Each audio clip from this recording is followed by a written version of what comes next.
Na ką, prasidės pajamų deklaravimas. Tikrai liko labai nedaug, kas čia gruodis, sausis, vasaris ir kovo mėnesį jau bus preliminarios deklaracijos parengtos ir prasidės gerklių kandžiojimas buhalteriams. Situacija gali būti tokia.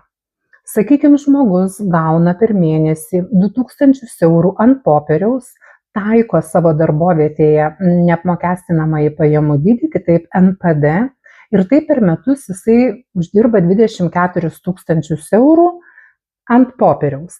Ir tuo pačiu gauna kažkokių kitokių pajamų, tarkim, nuomos pajamų 12 000 eurų.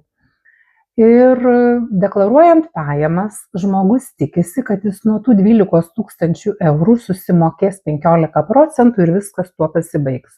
Bet kadangi žmogaus pajamos viršyje 34 370 eurų, jam nepriklauso visiškai neapmokestinamasis pajamų dydis ir deklaracijoje perskaičiuojamas metinis neapmokestinamasis pajamų dydis.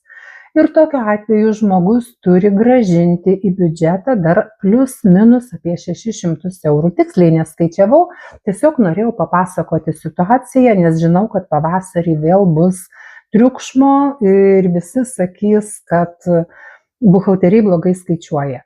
Žinoma, dabar liko vienas mėnuo ir tikrai jau sudėtinga ką nors pakeisti, bet jeigu jūs ketinate turėti kažkokių kitokių pajamų, ne tik tai su darbo santykiais susijusių ir darbe taikote NPD, tai turėkite omeny, kad kitais metais jums teks gražinti valstybei jums išmokėtus per didelius pinigus.